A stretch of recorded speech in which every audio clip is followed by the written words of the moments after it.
Welcome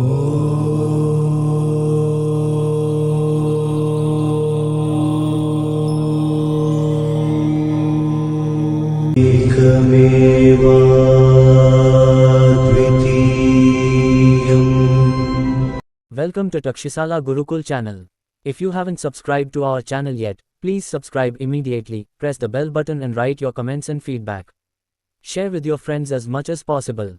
We provide online Kundalini Raja Yoga initiation and Kundali activation in 6 months. 19. Chidvaive's instruction, Bhavanu to Kartikeya who was born, Shiva's form of Raja Yoga.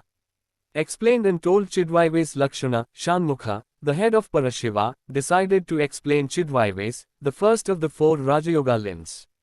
Bhavanu, Nityananda, the Nirguna, Shiva, with his merciful gaze, taught Shanmukha to drip drops of speech improvement from his 5 words. Kartikeya's previous Sukrita has come true today. Parashiva, the source of knowledge and all-faced, began to joyfully explain the characteristics of Chidvaives. Son, listen, I will tell you Chidvaives, which is the first limb in Raja Yoga. This wisdom, certified by the Nigamas, is suitable for pious men to listen to. Chidvaives is the explanation of the principles of mind and non-mind. Chidvaives is the end or unity of the mind in the mind. The fruit of Chidvaives is the disappearance of the mind or the appearance of the mind in the mind, consciousness. The object of Chidvaives is not the mind's variation. It is not the mind's activity, not the disorder. The one who has Chidvaives remains unadulterated mind itself. 5. Chidvaives is pure bliss. This is the key that makes one aware of the Supreme Soul. This is the life of the intelligent and the stage of true happiness. O son, close your eyes and fix your vision and mind on the lotus of the heart or on the forehead. Open your eyes with a concentrated mind and look inside and outside, and you will see the rays of the space of the mind like dots. The higher mind, which is the light of the particles of the radiant mass, should be identified and understood in the heart, and that mind's radiance should be distinguished from the fleeting radiance of the inert mind. This secret of Raja Yoga is to separate the mental disorders of the multi-minded from the incorruptible soul and to make it wise. It is not appropriate to tell this to the arrogant who love the power of the intellect. Explanation of mind's wisdom. O self, mind is the soul. The soul is the mind, the true supreme soul is the mind's form. Mind's wisdom is to search the light of the mind with one feeling in your good heart. Make it wise every day that the pure mind is different from the intellect. The mind is like a two-faced mirror. On one face, waking dreams appear. On the other face, the veil of wood covers the sleepiness. The other side of the mind is the one that separates the whole of the visible states of consciousness and shows it to itself. The same is the mind that knows the state of awakening or the state of being unconscious, the mind that cannot know, the mind that darkens and deceives so that true knowledge is not seen. You are not the mind that is so fickle. You are the object, the witness to the mind's lustful activities. You are the awareness, you are not the mind that knows. The mind suffers from delusion, imagining happiness that does not exist in things. Know that you are the samsara. The mind appears to itself saying, my mind is not good, but the samsara, who knows its state and course, is beyond the mind's voice. The mind hides in sleep, and the soul is eternal because it is happy even in sleep. Therefore, the mind is not the soul. The soul is awake and is the comprehensive of the 3 states, the witness of all thoughts. O Tara, the Supreme Soul is pure. The mind perishes when the intellect illuminates the impure mind. The mind, which is beyond the mind-minds, is indestructible. Understand that the mind-mind, which illuminates both the impurity of the mind and the purity of the intellect, is different from the mental mind-minds. 16. The inert intellect does not know the soul. The awareness existence of the mind-minds is ready only by the shelter of the mind-mind. Therefore, the intellect, which is dependent and inspired by the soul, cannot know the soul. If, by the power of the scriptures, it decides that it knows, the intellect that tells the news of the self becomes only a tool for the soul, it does not know itself. Sukumar, you must acquire the power of discernment and wisdom to distinguish the strange-looking part of the intellect from the invisible part of the self. For example, a gem and a pebble in the sun appear the same to the naked eye. 180 The Sindhu of knowledge separation of the intellect and the mind. See table, the intellect is the mind or the soul one. The intellect knows what is seen, means the still sight, the thing that is seen as shining, is just vision. That is the soul too. That which is perceived and known without being perceived as the self-knowledge.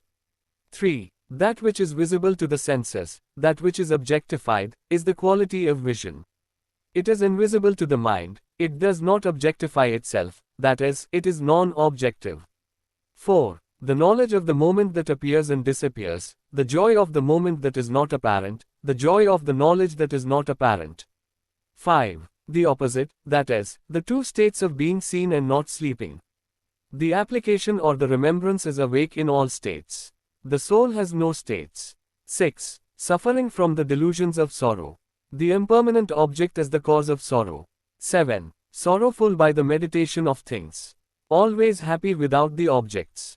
8. The authorship, subject to actions, time dependent, dependent on appearances. The materiality, independent, free from the effects of time and actions. 9. The creator of the fear of difference, possessed of demonic feelings, the remover of the fear of difference, the devourer of demons. 10. The form of untrue, inert sorrow is the object of true bliss. 11. Only a pure intellect can help in introducing the soul. The impermanent object in its own nature, the intellect, is known independently, without the burden of the mind. 12. Paraprakash, like the moon, self-luminous, like the sun. 13. Bound by indirect knowledge, e.g., the intellect is like a prime minister, the soul is like a king who is eternally free from indirect knowledge. Only the jeweler, Jawahara, can distinguish it. With the Guru's gaze and the hearing mind, with the power of the instrument, you separate the inert intellect from the material.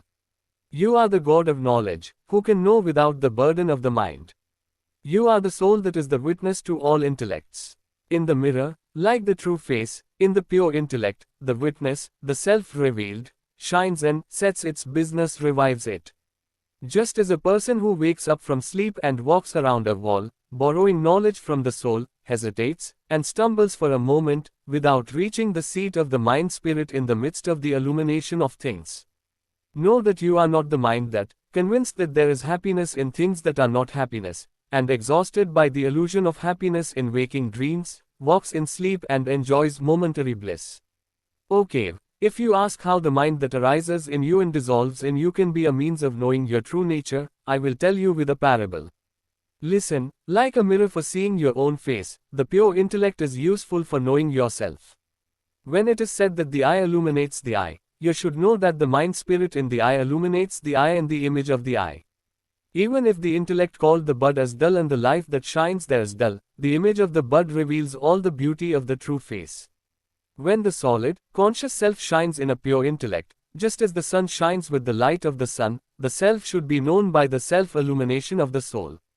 An inwardly turned, pure intellect is the means. To know the self-existent self, it is formal. 32 Examples that show the characteristics of the intellect. 1. When jaggery is mixed with flour, it tastes sweet. If there is no jaggery in the food, it is very bland. Similarly, when the sweetness of the knowledge is mixed in the intellect becomes happy, otherwise it is trapped in the heat of samsara and suffers. 2. The sun shines brightly in the water of a clean lake. If the water of the lake dries up, the shining image remains in the sun itself. Similarly, the soul is reflected in the intellect. Even when the intellect is not in sleep, the light of the soul illuminates the lack of intellect and its affairs. 3. An iron ball is immersed in water. It floats on the water, making it the shape of a hollow vessel.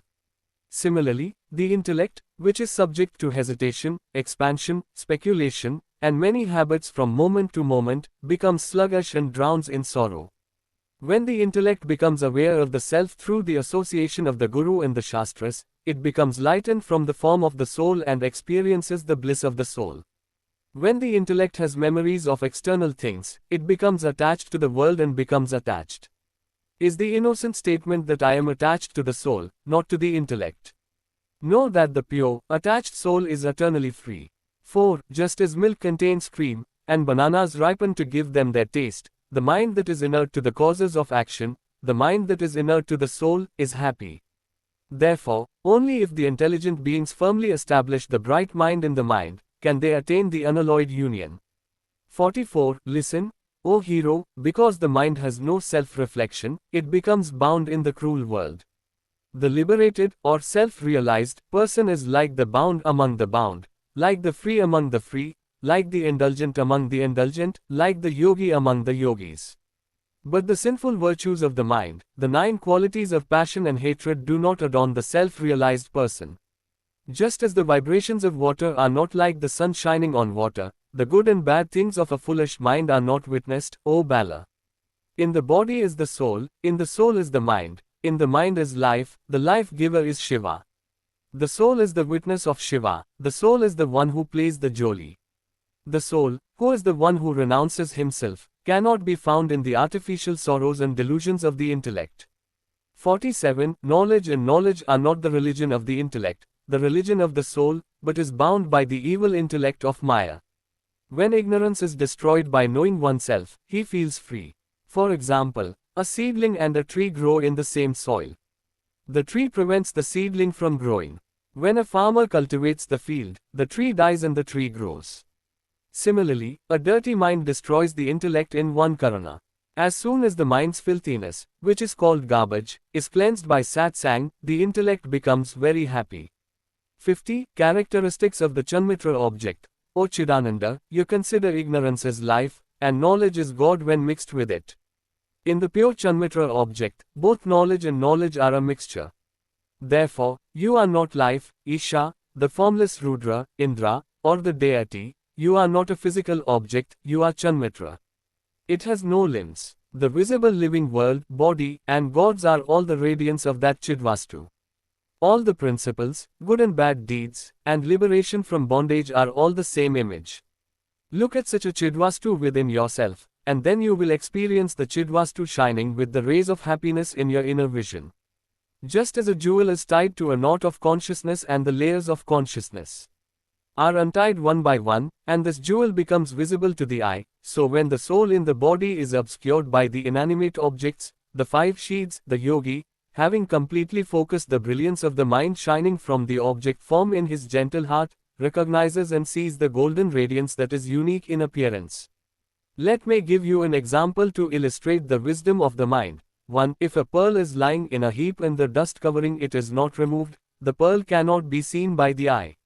When the brilliance of the mind is hidden in the body along with the aggregate of the celestial elements, the object cannot be seen. Due to the characteristic of duality, the golden radiance itself becomes visible to remove the enclosures of ignorance. 2. When a goldsmith purifies gold, if it is in fire or in royal acid, he takes it out with a pair of tongs. Similarly, a wise man should identify the shining image of Mangal and grasp it with the stick of wisdom. 3. A Brahmin who has studied the Vedas and Upanishads recognizes the characteristics of Brahmanhood. Similarly, a wise man, in order for the mind to shine in a pure mind, a wise man will know the formula of that light and the mind of action. 4. If a monk goes into a lake and fills a flower pot with water, his hand slips and the flower falls, he will dive into the water and come back in search of the flower pot. Similarly, a pure mind, in order for the mind to shine, should immerse itself in its pure radiance and grasp the object of wisdom. This is wisdom. 5. A certain Lalana came to a sharp edge and held his nose and became restless. When she sneezed, the nose ring in her nose burst and fell into the corner of the house. She looked for the nose ring in fear and ate the dust. She put it on as before. Similarly, the mind is constantly present in her. Due to the defect of the wood and the passion of the externality of the senses, she has become a pleasure in the garbage of things. The mind is the wisdom of finding the essence, mind, in this garbage.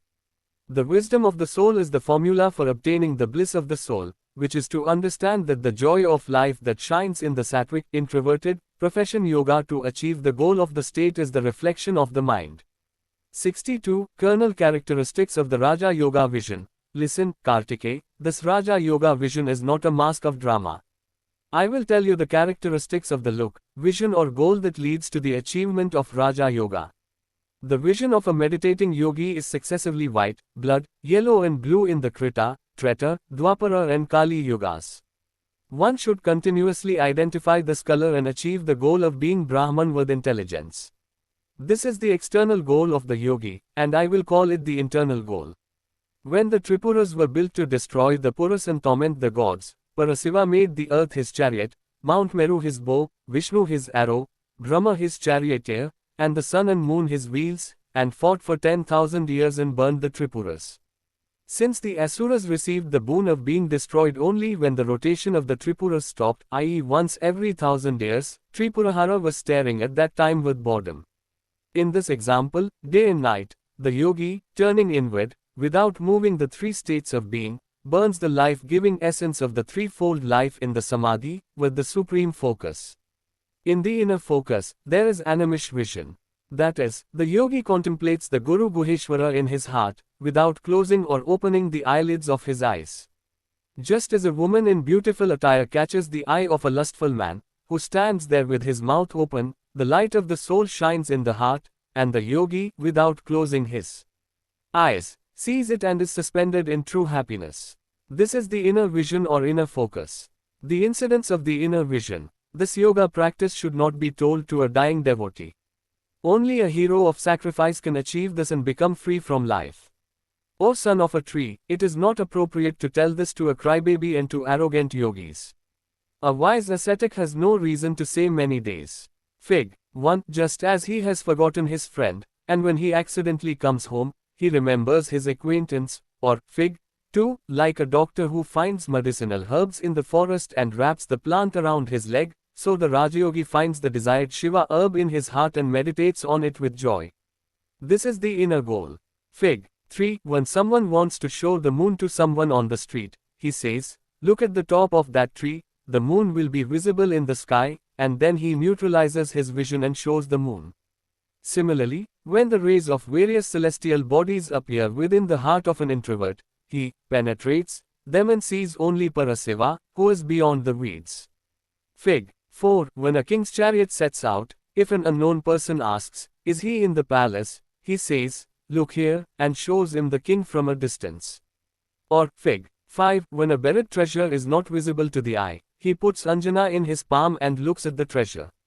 Or, Kr. 6. At the time of the marriage, the bridegroom sits in hiding out of anger, and his family members find him, console him, and bring him to the marriage hall. Similarly, the sun, the embodiment of the sun, is invisible to the external eye in the heart. Once he believes this through the guidance of the Guru, the meditator, without crying, immerses his mind in that state of enlightenment, and contemplates the self-luminous self with an inner gaze. Then the yogi becomes the object of his meditation. Examples of achieving one's goal or aim. Just as a warrior aims at an object and fires a gun, or a player in a game of drums or a tightrope walker fixes his gaze on an object and shows his skill, so a yogi who is obsessed with wealth should constantly focus his supreme goal in his pure heart and aim for the supreme soul, Soham. Just as a large pillar is erected in a hollow made of earth with hoes and shovels, the evening salutation is the identification with the power of wisdom of the uncreated consciousness that shines clearly at the junction of two ideas of the mind. Knowing that that uncreated consciousness is one's goal. Doctor. Seeing a flock of crows from a distance, he places a jar filled with musura in their sight and hides himself. Then a crow comes around and sits in the bowl and starts eating to his heart's content. In the same way, a yogi who has a strong desire to be free from the clutches of desires falls into the trap of the thoughtless mind of desires and begins to enjoy the insatiable and insatiable pleasures. Doctor. When he takes a crystal bow, slingshot, and shoots a bird sitting at the end of a tree with a sharp eye, it falls before him. Similarly, while he is wandering through various scenes in his heart, he aims at the bird called the thoughtless mind, which is unique to the scene, and in the midst of them, he becomes one with himself, involuntarily, by shooting the arrow of the approach that he is the only mind. Doctor. Just as Ravuta, mounted on horseback, thrusts a spear through a tree and knocks it down, so the aim is to destroy the unsung Chidatma, who shines like a polar crystal in the midst of the bright and joyful stage of his heart. Just as a brave bear fights and tears it to the ground, or as one besieges a fort day and night and conquers the enemies within it, one should recognize and understand the happiness that is shining in the temple of one's heart without showing or hiding it. Right pointing arrow. One should consider the way one restrains one's heart as his goal. Peaceful restraint is the purpose of the soul. One can attain one's goal by remaining peaceful and at peace. Doctor. Just as one sticks a stick in flour, a weapon in cardboard, or a needle in many layers of cloth, one's inner vision, between the rays of the light in one's heart, one's own object becomes visible to one's own experience. 83. If one were to ask, how does one hold on to that object that is within one's heart, then listen, just as one presses a thorn with a tong or a nail with a tong, one should seek the transcendental object in its light and grasp it with the power of the four instruments of knowledge and the power of the practice of Raja Yoga. Let me explain what is meant by grasping. Listen to me, even though there are hundreds of visual objects on one's left and right, one is in control of oneself so that the senses do not rush towards those objects. That is, one stops the mind by shaking them off. After that, one should keep it under the control of the intellect so that the mind does not wander. If the intellect is firm, unwavering, and pure, the mind dies in its control. Now, to bring the intellect under one's control, one should constantly engage it in the company of the true, in the listening of the scriptures, or in the practice of yoga with an inner goal. The intellect becomes pure through the company of the true. If the intellect is in the control, Ankita, Araya, of the self-knowledgeable, then one will give up his preconception that the visual objects, such as the senses, are true and will become a pure Buddha. The aspirant, through such auspicious association, will be able to it is necessary to obtain. Son, what should be the characteristic of the vision for seeing the scene? If you have this doubt, let me tell you this. When the pupils of the eyes of the inanimate vision do not turn and stand still, looking at the light of the inner goal, the visible objects themselves dissolve. When the visual objects, body, senses, mind, and actions dissolve, the seeing person remains alone, then his focus is on the soul. The final result of this is that the form of vision, life itself, becomes the original person or the supreme person. Listen to an example of this. 1. When grains are scattered in the yard, the chicken swallows them all and survives alone. Similarly, there are things called unspeakable scenes. When the eyes of the yogi remain motionless and the mind remains under his control, that mass of objects dissolves within him. Then it is auspicious. The soul remains alone. 2. When the bronzesmith casts and melts the bronze he has cast in it, the shining idol is ready. Similarly, the seer, the mind, and the senses are firmly fixed in an unshakable, pure, and peaceful heart, and the divine image of the Buddha appears to the seeker. 87. Kamadhi, a hymn is equal to 1,000,000 worships. What is equal to 1,000,000 hymns in the world is the peace of mind. Know that in the three worlds, I am the samadhi of the scriptures. If there is the awareness that I am a seeker, a yogi, a wise man, that is the ego of the qualities and the idea that it is, there is no writing, the samadhi of the qualities and the qualities. If the one who does not know himself knows himself, he will say, the tree is the tree, the supreme being is in him. The experience of the qualities and the qualities is in him. Determine that there is the Brahman with qualities and that even that which is destroyed is the Brahman without qualities. There are two types of aims, external and internal. Of the two, the under Ek Shiva is the best. This is the Raja Yoga. So far, my son, I have explained to you the wisdom of the mind. There is no other yoga that is better than this. This is the supreme essence, this is the auspicious nectar. This is the Sharadhi of Supasakar, this is the fire that burns the Bhavaranya. Know this, do not tell the Subodha to the workers, the lustful, the dull-witted, the deluded who waste time in low nourishment, the body-spirited, that is, the skin protectors, and those who have followed the path of unrighteousness. If you forget and reveal this secret to them, they will create errors in it. Today, Shankara explained to Shunyapa the practice of keeping the Sittu in the Ankita and the signs of Kadaliksha and Pahariksha, and said with concern, Sir, achieve this in this very birth. He covered Shunyapa's body with his lotuses and blessed him, saying, You are Shankara, as per my command. Shiva said, I can be Shiva, look at Shiva, Shiva, Shiva, Shiva, Shiva, and experience the happiness of Shiva in an undivided intellect, and the unshakable joy arises in his eyes and the lotus of his heart is filled with joy.